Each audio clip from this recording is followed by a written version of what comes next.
Mes chers frères et sœurs en Christ à travers le monde, que Dieu vous bénisse abondamment et puissamment au nom de notre Seigneur et Sauveur Christ Jésus, notre grand Seigneur, infiniment grand, infiniment magnificent.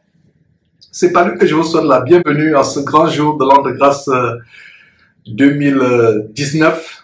Nous sommes plus exactement le jeudi 29 août, c'est presque la fin du mois, 29 août 2019 pour ce grand thème que j'ai annoncé, mes frères. Ce thème m'a été inspiré par Dieu aujourd'hui à la suite des questions que les uns et les autres posent sur les morts. Est-ce que les morts sont vivants? Est-ce qu'on peut entrer en contact avec les morts? Et j'ai enregistré la question d'un frère, Ebenezer, du côté du Cameroun, qui pose la question. Donc je vais vous la faire suivre. Je vais vous faire suivre la question d'Ebenezer, qui sera l'objet de l'enseignement aujourd'hui. Sur les morts, est-ce qu'on peut voir un culte mort? Est-ce qu'on peut parler aux morts? Est-ce qu'on peut dire paix à ton âme à un mort? Est-ce qu'on peut dire à un mort que ton âme repose en paix, etc., etc. Donc voilà le sujet de l'enseignement d'aujourd'hui, du message d'aujourd'hui, qui s'intitule Prier pour les morts. Prier pour les morts, c'est tout simplement entrer en contact avec les esprits impurs. Donc avant de continuer, de poursuivre, je vais d'abord vous faire suivre la question du frère Ebenezer du Cameroun qui m'a envoyé ce matin. Et nous allons engager l'enseignement. Oui, bonjour frère Georges. Je suis comme ça au Cameroun et je voulais vous demander quelques informations sur les cultations de grâce.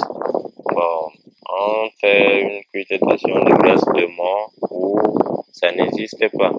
Donc, je voulais faire les renseignements sur ça. Bon, surtout, j'attends votre réponse. Que Dieu vous bénisse abondamment. Oui, je retourne aussi sur ma question. Donc, je veux dire, chez nous ici au Cameroun, les chrétiens, donc on dit protestants, ils ont choisi de faire dans la prière qu'ils font, ils font la prière de mort. Et je vois dans la Bible, on dit mort n'a aucune puissance et de ceci. Donc, bon, et moi je trouve ça bizarre et je veux prendre les renseignements comme vous êtes déjà mieux sur la Bible. Et vous pouvez bien, vous êtes mieux placé pour me donner les informations concernant mes soucis, quoi. Donc, j'attends votre réponse. Voilà, mes frères, c'est la préoccupation du frère Ebenezer du Cameroun. C'est la préoccupation de plusieurs personnes parmi nous qui se posent la question, est-ce que nous pouvons vouer des cultes aux morts? Est-ce qu'on peut faire des messes pour les morts comme les catholiques le font? Parce que les catholiques croient à l'abomination du purgatoire. Pour les catholiques, vous pouvez être un grand pécheur sur terre, faire n'importe quoi, être un meurtrier, un adultérin, avoir pratiqué l'avortement, avoir menti, avoir fait toutes sortes de choses abominables sur terre. Quand vous mourrez, on peut faire une messe pour vous, pour que Dieu vous accepte au ciel. Il y a un endroit selon les catholiques, c'est une doctrine de démon, elle n'est pas biblique. Selon les catholiques, il y a une doctrine selon laquelle, quand vous mourrez, vous allez dans une place appelée le purgatoire. Et c'est l'endroit où ceux qui sont morts sans connaître que Dieu vont. Et vos parents qui sont restés peuvent faire des prières à Dieu pour que vous alliez au ciel. Cela est une doctrine de démon. La Bible ne le dit pas. Il y a aussi les Mormons qui malheureusement croient qu'on peut faire une prière pour les parents ou les ancêtres qui sont morts n'étant pas chrétiens.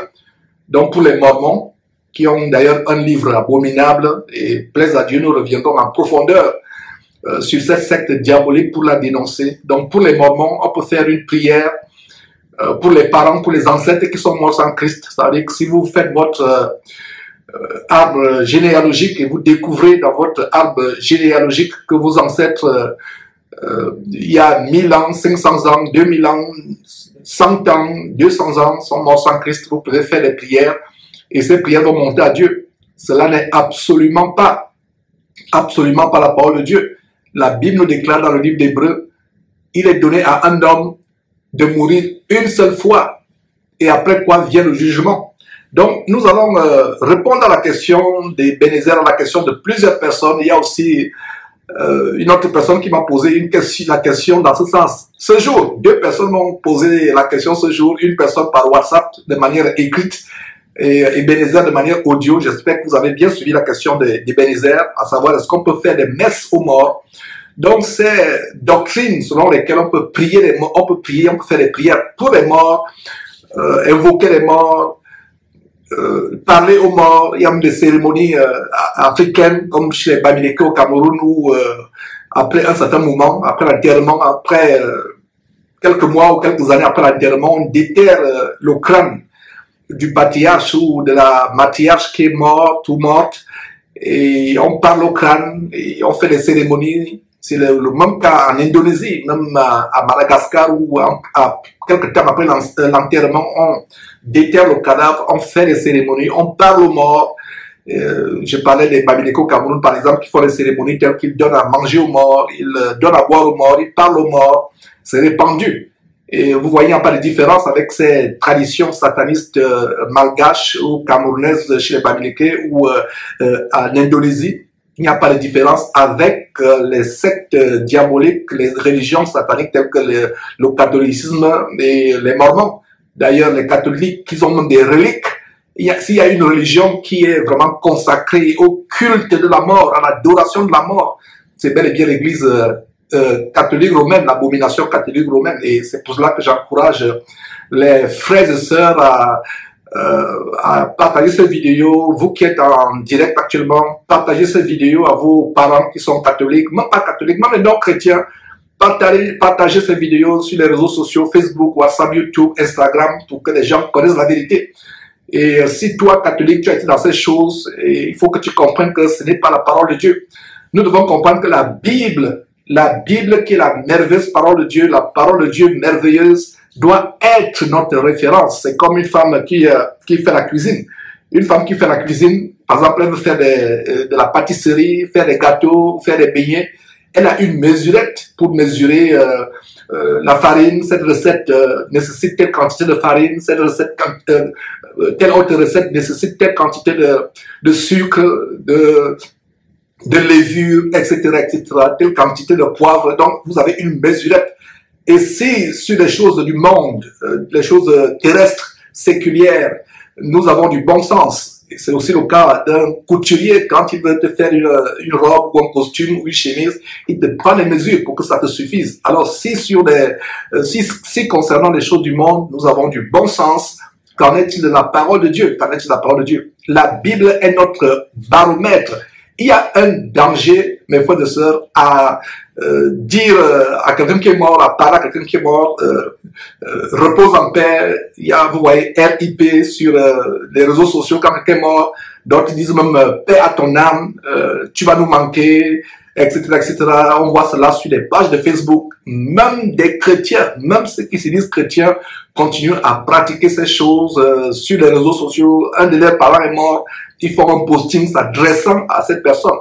Et il faut que vous compreniez que quand vous vous adressez à un mort, vous lui dites que ton âme repose en paix, ou repose en paix, tu vas me manquer, sachez que vous vous adressez directement à ce mort-là.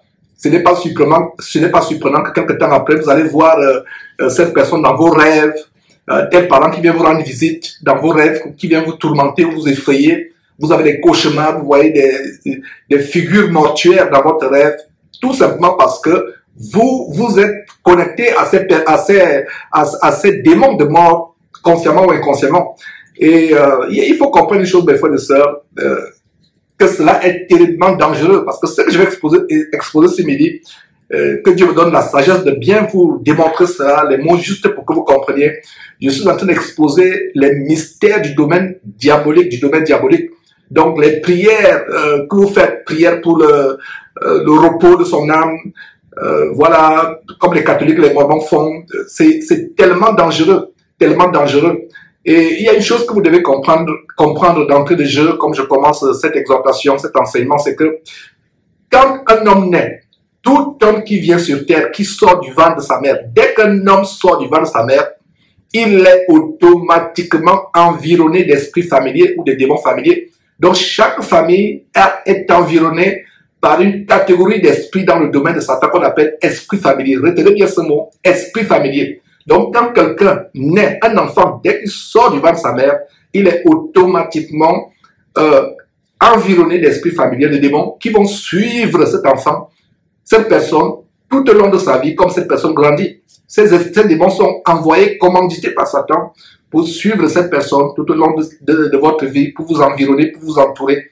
Et une fois que cette personne meurt, le démon, la personne meurt, la personne n'a plus de souvenirs, parce que la Bible, comme on va voir quelques versets, la Bible dit que quand une personne meurt, elle n'a plus de souvenirs avec ce qui se passe sur terre.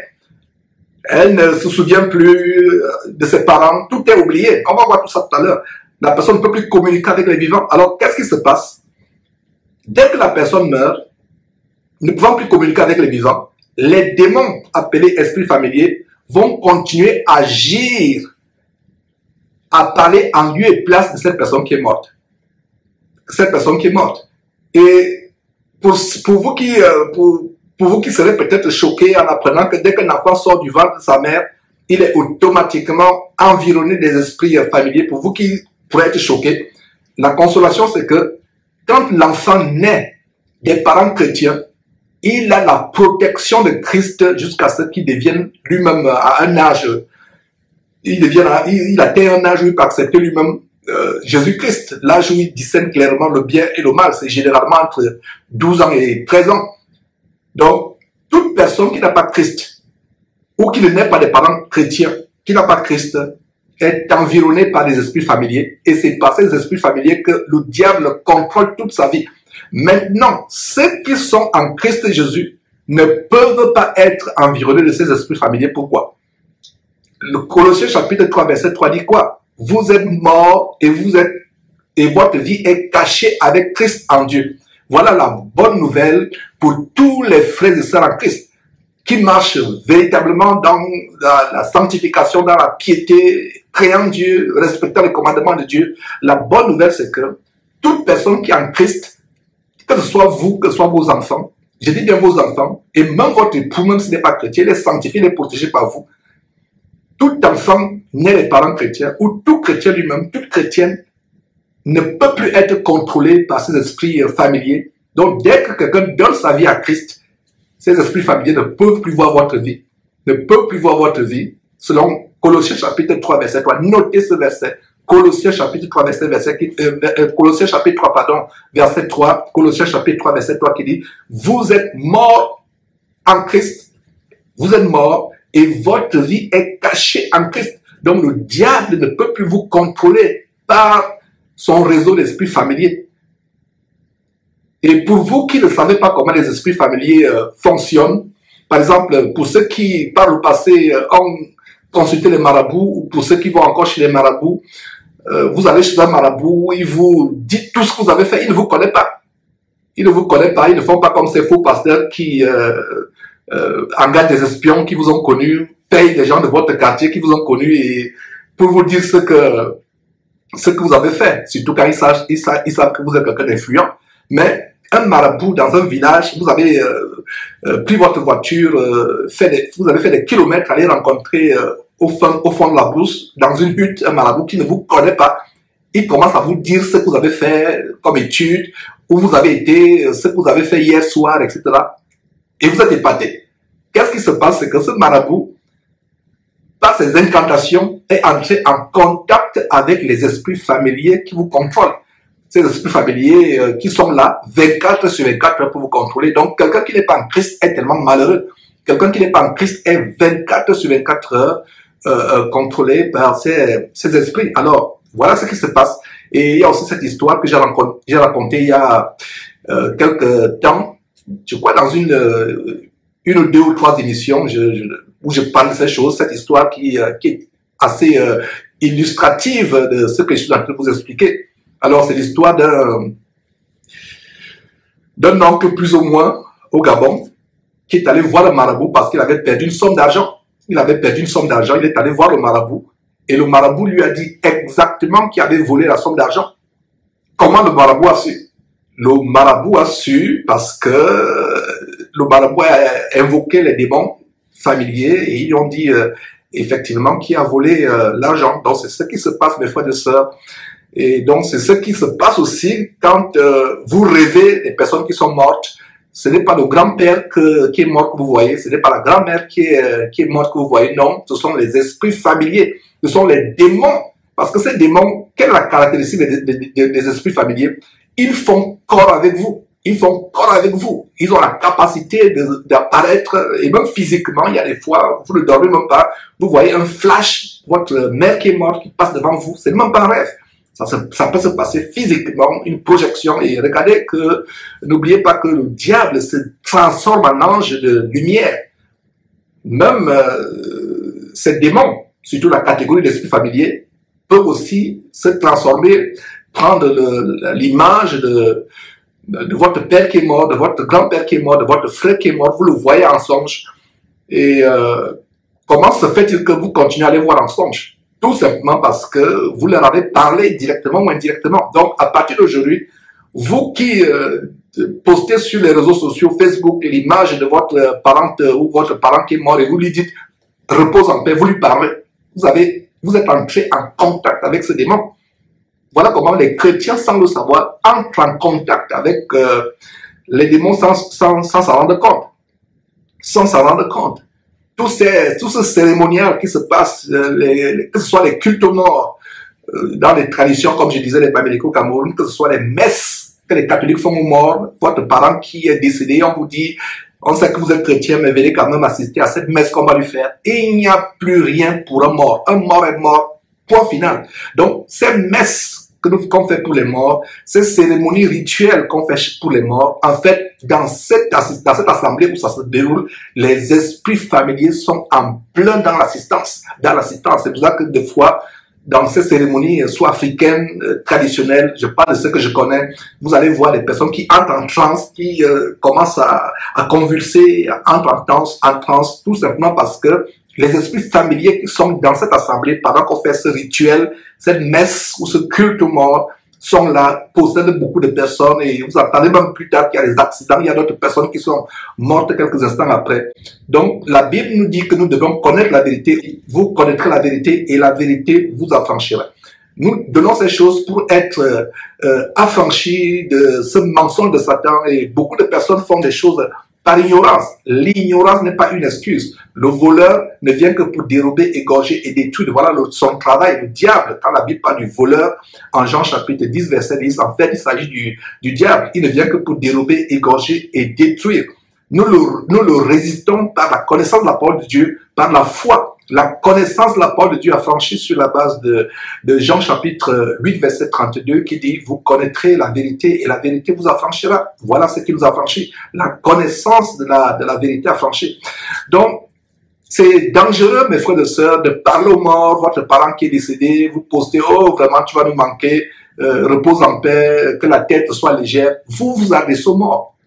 À qui vous adressez-vous? Ce n'est pas la personne qui est décédée, c'est à un démon familier. Et ces démons prennent corps, ils deviennent comme des jumeaux.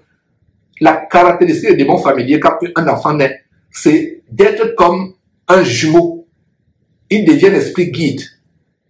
Mes frères et sœurs, c'est des profondeurs de Satan, comme Jésus dit en Apocalypse, les profondeurs de Satan que je suis en train de vous enseigner. Et quand vous êtes en Christ, ces démons deviennent aveugles. Ils ne peuvent plus vous voir sur la base de Colossiens chapitre 3, verset 3 qui dit « Vous êtes morts et votre vie est cachée avec Christ en Dieu. » Alors, comme je vous le disais, quand vous êtes mort, quand quelqu'un est mort, il n'y a rien.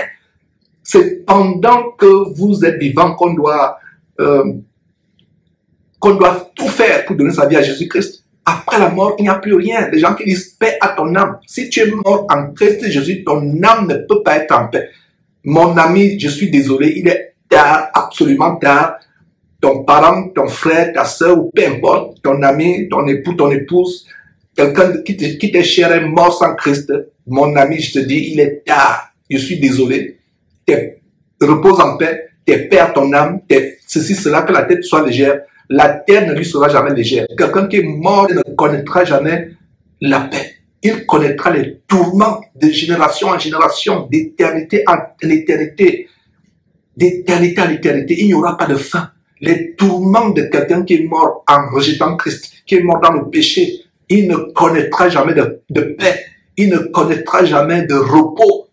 La terre ne lui sera jamais légère. Il va connaître les tourments d'éternité en éternité, en enfer. Est-ce que vous comprenez cela? Donc, tant qu'on est vivant, même nous chrétiens, ne nous amusons pas avec notre salut. Nous pensons être chrétiens, mais nous avons un pied à gauche, un pied à droite, un pied dans le monde, un pied à Christ. Nous continuons à raisonner avec Dieu, nous continuons à être complaisants, à nous amuser avec notre salut. Quand nous sommes vivants, réglons notre vie. Nous ne savons pas quand est-ce que notre mort peut arriver. Nous ne savons pas quand est-ce que le Seigneur Jésus pourra arriver. Tant que nous sommes vivants, faisons un effort de régler notre vie. Parce que dès qu'on est mort, c'est fini. C'est fini, c'est fini. Finish, terminé, il n'y a plus rien. Si tu es mort étant en communion avec Dieu par Jésus-Christ, tu hériteras la paix, la vie éternelle, le repos éternel, la joie, la magnificence, la gloire éternelle. Mais si tu es mort n'étant pas en Christ Jésus, étant dans le péché, tu ne connaîtras jamais la paix. Donc ces paroles, que la tête soit légère, repose en paix. Et c'est les chrétiens qui le disent. Repose en paix. Vous voyez, RIP. C'est le diminutif de repose en paix. RIP. Ne dites plus jamais, quand tu dis RIP à quelqu'un, les jours qui suivront, tu vas commencer à voir cette personne dans le rêve. En fait, ce n'est pas la personne que tu vois, c'est le démon familier. Je répète encore que la propriété des démons familiers, c'est de faire corps. Vous ne pouvez plus faire la différence entre eux et la personne en qui ils habitaient. Dès que la personne meurt, la personne c'est fini. D'ailleurs, allons voir la parole de Dieu, mes frères et sœurs, pour qu'il vous montre que les morts n'ont plus de contact avec les vivants. C'est pas possible. Ce n'est pas Georges qui invente ces choses. C'est la merveilleuse parole de Dieu. C'est pour ça que je vous ai dit au début que nous devons avoir la parole de Dieu comme baromètre,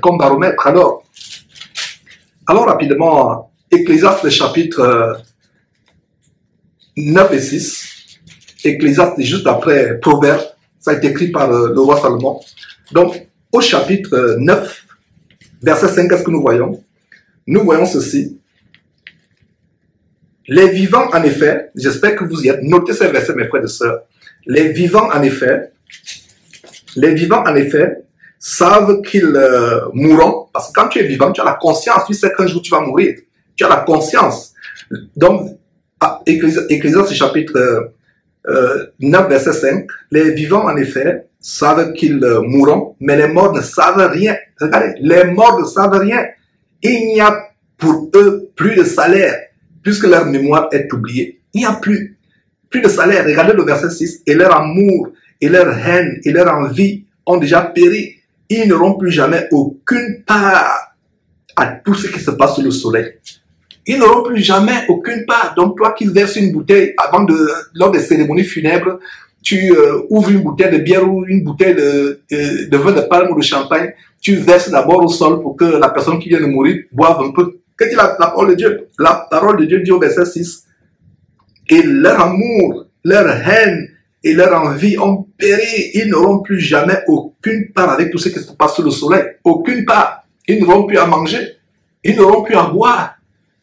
Il y a des gens qui se font enterrer avec toute une chambre, comme on vous a montré sur Jésus-Christ, avait une femme qui s'est fait creuser une chambre avec son téléviseur géant et écran plat, son lit, ses commodes, ses chaussures alignées, ses bijoux. Il n'y a plus aucune part. Si cette personne avait lu la parole de Dieu, elle aurait compris qu'il n'y a aucune part. C'est fini. C'est fini. Leur haine oubliée. Donc, quelqu'un qui est mort en te haïssant, toi qui dis, oh, mon grand-père, ma mère est morte, en me haïssant, en me détestant, c'est pour ça que je n'arrive pas à trouver un travail, je n'arrive pas à trouver un mari ou une femme, je n'arrive pas à décoller dans mes affaires. parce que ma mère me haïssait. C'est faux. La Bible dit que quand elle est morte, ta mère est morte, ton père est mort, peu importe toute personne, et il n'y a plus de souvenirs. Leur haine est oubliée. Leur haine est oubliée. C'est fini, il n'y a plus rien. Vous voyez comment la parole de Dieu nous donne des révélations. Donc, ne vous souciez plus de votre parent qui est décédé. Regardez le verset 5 et 6. Les morts ne savent rien, ils ne savent rien. Maintenant, si le parent apparaît, qu'est-ce qui se passe? C'est un démon, c'est le démon familier. On va d'ailleurs voir si le temps nous permet, terminer avec la grande histoire de Saül à 1 Samuel chapitre 28, si le temps nous permet, mes frères et sœurs. Alors, allons dans Ésaïe chapitre 26. Ésaïe chapitre 26 montre aussi un autre détail de comment, quand on est mort, c'est fini, il n'y a plus rien. Ésaïe chapitre 26, verset 14, qu'est-ce que nous voyons? Verset 14, ceux qui sont morts ne revivront pas. Des ombres ne se relèveront pas, car tu les as châtiés, tu les as anéantis. Tu en as détruit leurs souvenirs, tu en as détruit tout souvenir. Ils n'ont plus de souvenirs. Et regardez le verset 14 très bien. Ceux qui sont morts ne revivront pas. Donc vous qui dites que j'ai vu un fantôme, le fantôme c'est un démon familier. Ah, j'ai vu le fantôme de ma grand-mère, j'ai vu le fantôme de mon père. C'est les esprits familiers, ils ne vivront plus jamais, jamais. Maintenant, aujourd'hui, posez-vous la question, soit Dieu ment, soit c'est mon pasteur qui ment. Soit Dieu ment, soit c'est ma religion catholique ou ma religion mormone qui ment. À toi de faire le choix à partir d'aujourd'hui. Qui ment? Dieu dans sa merveilleuse parole, Nombre chapitre 23, verset 19 dit, Dieu n'est pas un homme pour mentir. Dieu ne ment pas. Dieu ne ment pas. Dieu te dit quoi? Les ombres ne se relèveront pas. Donc quand vous voyez, regardez, ombre ou fantôme. Donc quand on voit une ombre, oh j'ai vu l'ombre, oh mon père, oh ma mère, l'ombre de mon père, l'ombre de ma mère, oh un fantôme. Les fantômes, c'est les démons. Donc si ta mère apparaît, au nom de Jésus-Christ, chasse le démon sur la base de Marc chapitre 16, verset 17 à 18. Ce qui, voilà les miracles accompagnant ceux qui auront cru à mon nom, au nom de Jésus-Christ, ils chasseront les démons. Donc ce qui se passe, c'est quoi? C'est des manifestations diaboliques. Une ombre apparaît, vous dites c'est un fantôme. Le mot fantôme n'existe pas. Ou comme ghost en anglais. Fantôme signifie c'est un démon familier qui a accompagné, qui a suivi, qui a guidé toute sa vie ton parent ou ta parente ou ton enfant. C'est des esprits familiers. Et ceux qui vont chez les médiums travaillent beaucoup avec les esprits familiers. Et il y a aussi la divination. Allez voir la femme esclave qui faisait la divination avec l'esprit de Python. C'est pour ça que ceux qui font la divination, même dans le vaudou béninois ou haïtien, il y a toujours les gros pythons. Tout ça, c'est lié. L'esprit de divination qui travaille avec les esprits familiers, c'est lié. C'est un gang. On pourra faire des jours et des jours pour vous percer ces mystères. Mes frères, c'est tellement profond. Donc, le fantôme n'existe pas. Le fantôme, c'est un démon. Donc, à partir d'aujourd'hui, pensez à ce que je vous ai dit, que fantôme, c'est un démon. Alors, Dieu a en horreur ceux qui invoquent les morts. Dieu a en horreur ceux qui invoquent les morts. Donc, vous qui avez participé à des messes pour les morts, ou des cérémonies où on invoque les morts, ou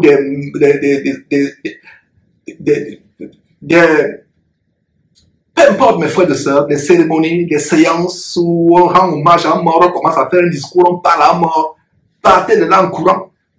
C'est pour cela que les chrétiens doivent faire très attention quand ils assistent aux enterrements.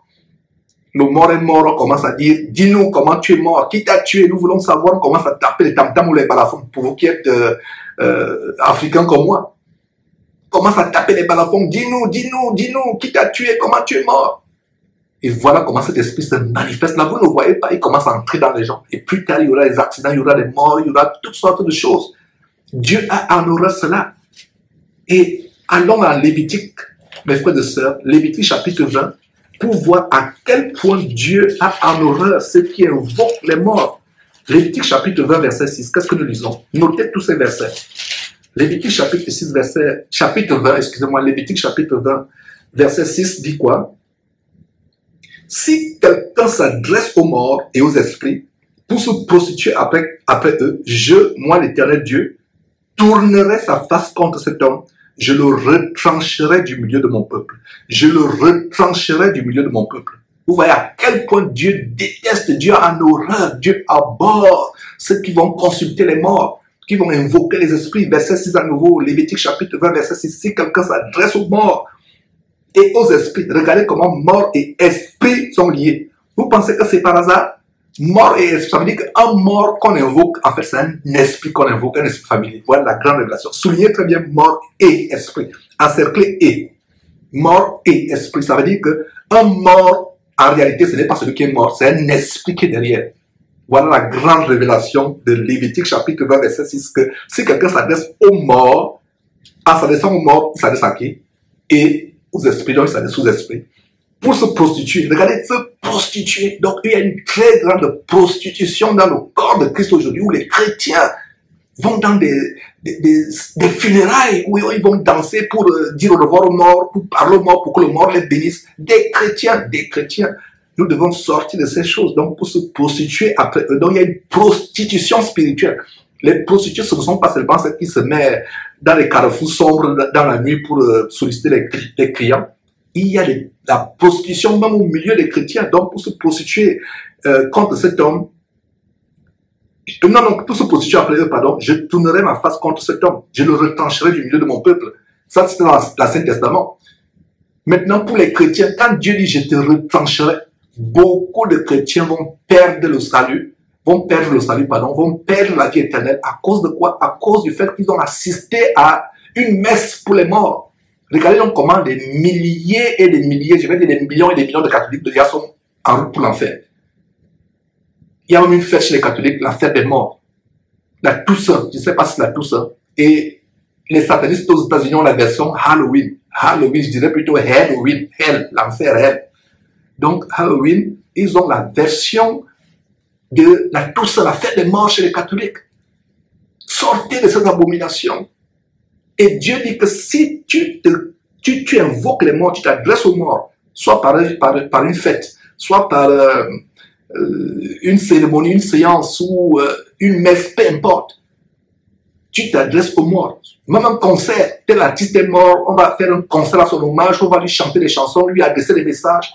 C'est pas la volonté de Dieu. C'est pas la volonté de Dieu. Lisons aussi Deutéronome, mes frères et sœurs. Deutéronome chapitre 18, verset 11. Vous voyez que c'est quelques versets qui montrent à quel point prier les morts, s'adresser aux morts, c'est quelque chose qui est en abomination à Dieu. Et Deutéronome chapitre 18, verset 11 nous dit quoi? Verset 10 même à 11, qu'on le trouve chez toi, personne qui fasse passer son fils ou sa fille par le feu, personne qui exerce le métier de devin. Donc, quelqu'un qui a un métier de marabout ou de nganga, comme on dit en Afrique centrale, ou quelqu'un qui est un féticheur, la Bible dit qu'on ne trouve chez toi, dans ta ville, dans ton village, dans ton pays, personne qui n'exerce le métier de devin, d'astrologue, d'augure, de magicien, verset 11, d'enchanteur, personne qui consulte ceux qui évoquent les esprits ou qui disent la bonne aventure, personne qui interroge les morts. Dans cette cérémonie chez les Bamileke au Cameroun où on tape les tam-tams, on interroge le mort, on dit comment tu vas, comment ça se passe là-bas, ça fait 2 ans que tu es mort, comment tu te portes là-bas, etc. On a vu des versets qui montrent qu'il n'y a plus de souvenirs. Les ombres ne se relèveront pas. Celui qui est mort n'a plus de part avec ce qui se passe sur le soleil. Il est mort, il attend le retour de Jésus-Christ. Il attend le retour de Jésus-Christ, mes frères et sœurs. Il n'y a plus rien. Isaïe chapitre 8, un autre grand verset. Notez tous ces versets. Isaïe chapitre 8, verset 19, nous donne un autre verset qui dit quoi? Isaïe chapitre 8, verset 19. Si l'on vous dit, consultez ceux qui évoquent les morts et ceux qui prédisent l'avenir, qui poussent des sifflements et des soupirs, répondez, un peuple ne consulterait-il pas son Dieu? S'adresserait-il aux morts à faveur des vivants? Regardez, des cérémonies où on dit vraiment, nous souffrons là dans la famille, les femmes n'accouchent pas, les femmes ne se marient pas, les hommes ne se marient pas, les hommes ne trouvent pas le travail, il y a tellement de problèmes, donc on va s'adresser aux parents, on déterre le cadavre, on prend le crâne, on commence à parler au crâne. On dit vraiment, aidez-nous ici, aidez-nous, nous souffrons ici, vraiment, ouvrez les portes. Nous voulons que les aïeux, tu parles aux aïeux là-bas qui sont avec toi dans le sujet des morts pour nous aider. Regardez ce verset. s'adresserait-il aux morts en faveur des vivants? C'est en vain. En fait, vous vous adressez aux démons. Donc, nous allons tout terminer avec l'étude très rapide du cas de Saül. C'est une illustration, le cas de Saül, dans 1 Samuel chapitre 28, c'est l'illustration de comment les esprits familiers se manifestent. Les esprits familiers se manifestent. C'est par là on va terminer, mes frères et sœurs, ce merveilleux enseignement qui nous montre l'infinie grandeur de la parole de Dieu. La parole de Dieu qui est la lampe à nos pieds.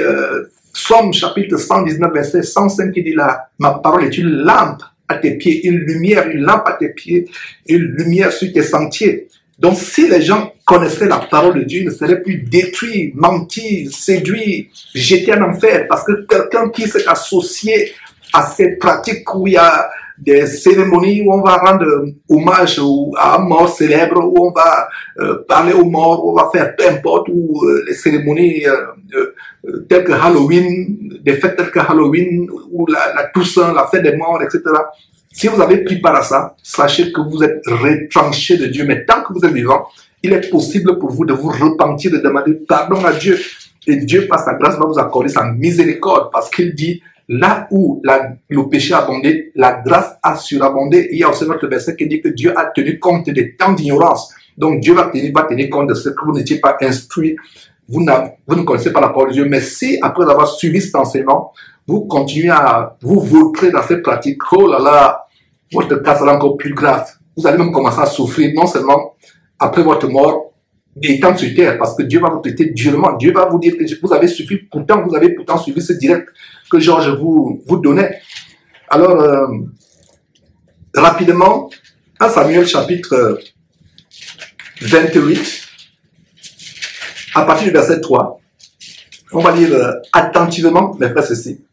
Et l'histoire se passe au moment où Samuel, ce grand prophète en Israël est décédé. Samuel est celui qui a ramené le peuple de Dieu sur la voie du Seigneur.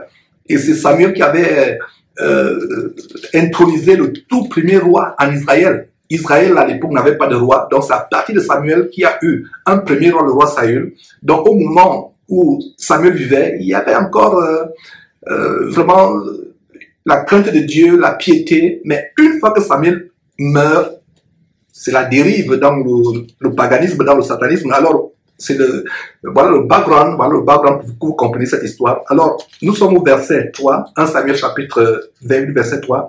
Samuel était mort, tout Israël avait pleuré, et l'on avait enterré à Rama, dans sa ville, voilà, Saül avait ôté du pays ceux qui évoquaient les morts et ceux qui prédisaient l'avenir. Saül connaissait bien la parole de Dieu, il avait bien lu ces versets que je vous ai montrés, il connaissait ces versets.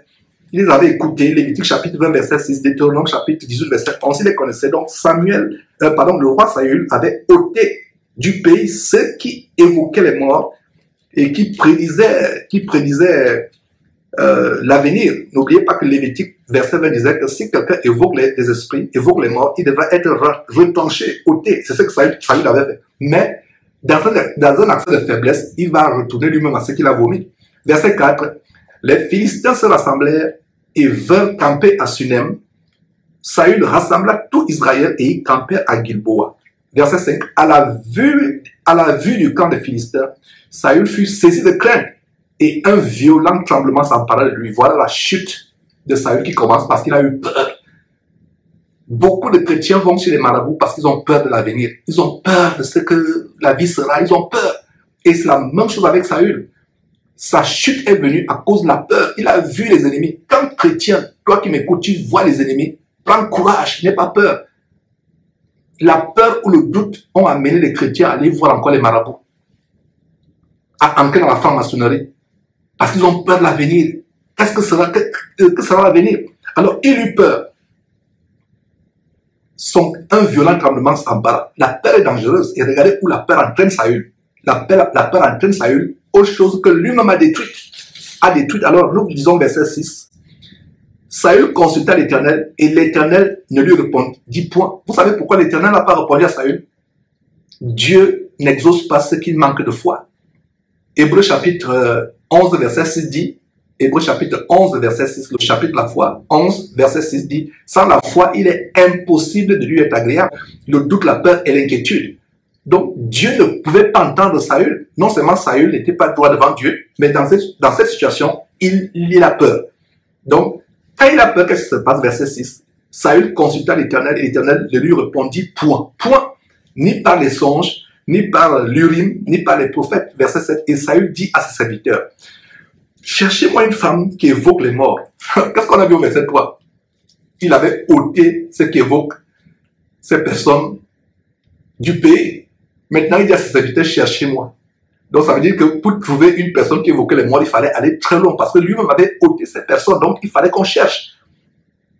S'il ne les avait pas ôtés, c'était évident, on n'avait pas cherché. On devait seulement aller voir une pancarte où on écrit psychique ou bien marabout ou bien grand féticheur, il devait seulement aller. Mais lui-même, il a ôté. Ayant ôté ces gens, ayant chassé du pays, il faut maintenant qu'on cherche. Parce qu'il a eu quoi? Un accès de faiblesse. Il a manqué de foi face à l'ennemi.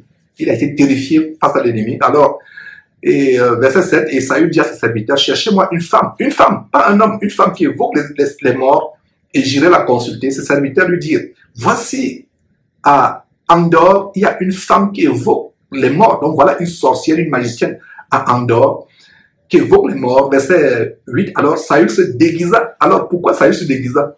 Il se déguisa parce qu'il ne voulait pas que les autres voient. Il ne voulait pas qu'on le reconnaisse. On devait dire, ah, mais c'est pas le roi qui a interdit, c'est pas Saül qui a interdit qu'on évoque les morts. Qu'est-ce qu'il vient faire ici? Donc il se déguise. Alors, Saül, verset 8, se déguisa et prit d'autres vêtements. Il enleva ses vêtements royaux, prit les vêtements de quelqu'un de normal.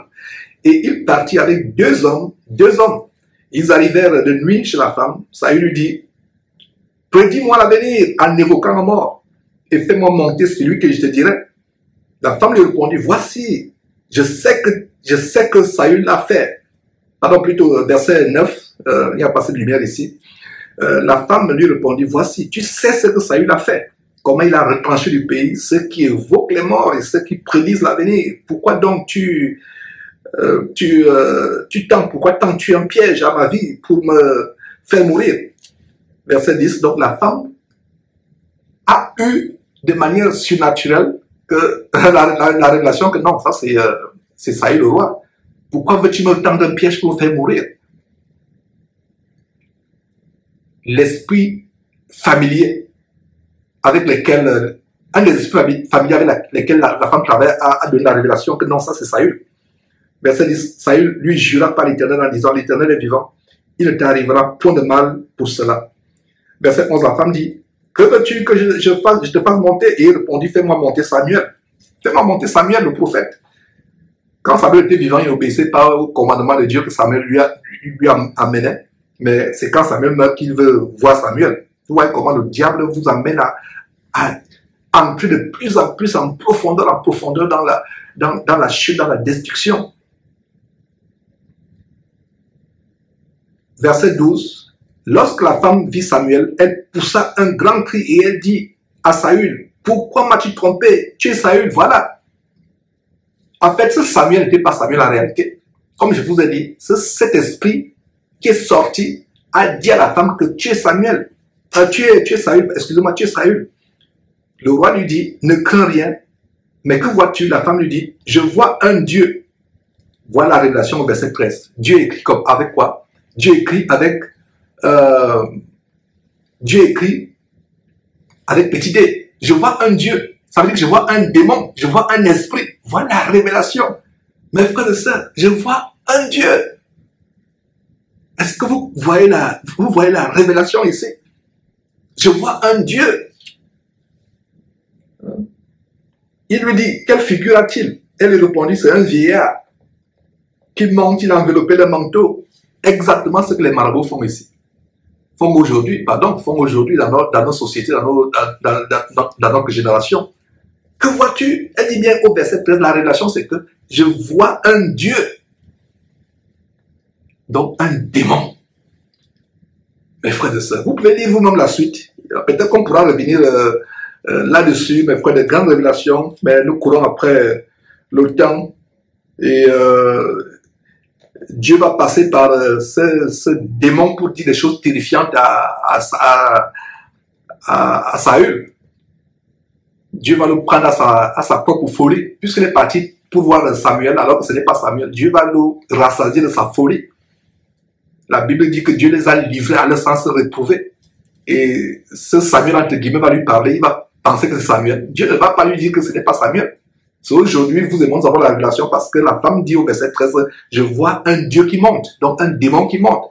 Mais plus tard, vous allez voir que ce démon, ce Dieu va se passer pour, ce Dieu, entre guillemets, va se passer pour Samuel, il va parler à Saül.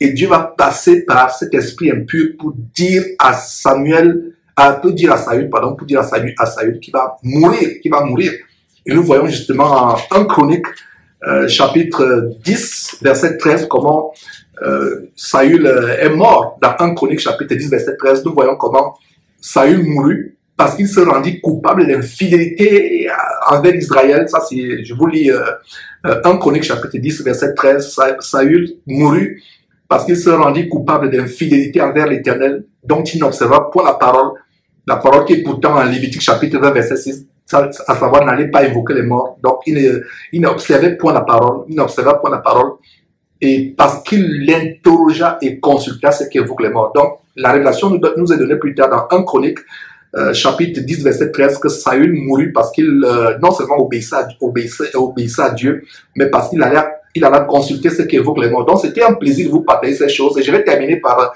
l'autre question, à savoir, quand les chrétiens meurent, ils vont où? Qu'est-ce qui arrive? Quelqu'un qui est mort en Christ va dans un endroit de repos. C'est un mystère, exactement comme dans l'histoire de l'homme riche et du pauvre Lazare qui est allé dans le sein d'Abraham. Ce n'est pas encore le ciel. Nous irons au ciel à la résurrection. Allez lire 1 Thessaloniciens chapitre 4 pour bien voir la réponse. Qu'est-ce qui arrive quand les gens meurent? Parce que vous qui posez la question, où le chrétien va quand il meurt, est-ce qu'il va directement au ciel?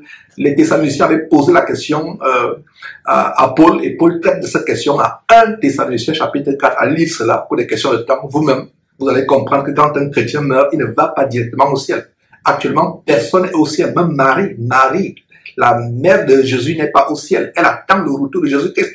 Tous les saints sont morts. Il y a un verset qui dit dans la Bible que même le tombeau de David existait encore au moment où l'apôtre Paul et autres faisaient leur ministère. Le tombeau de David existait encore à l'époque, au 1er siècle où ces apôtres parlaient.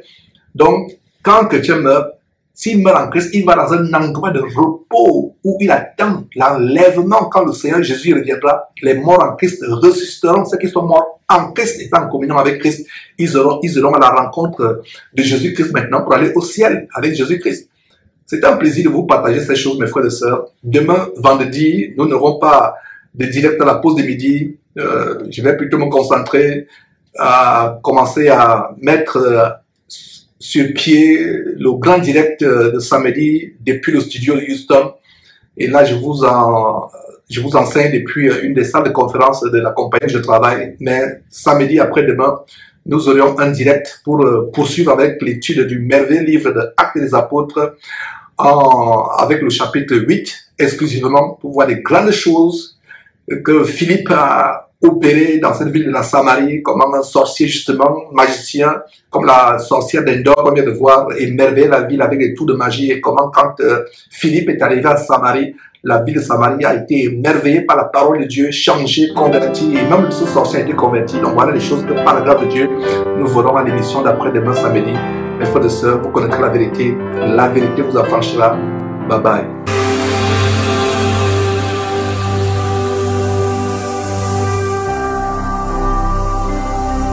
Jésus-Christ TV, vous connaîtrez la vérité et la vérité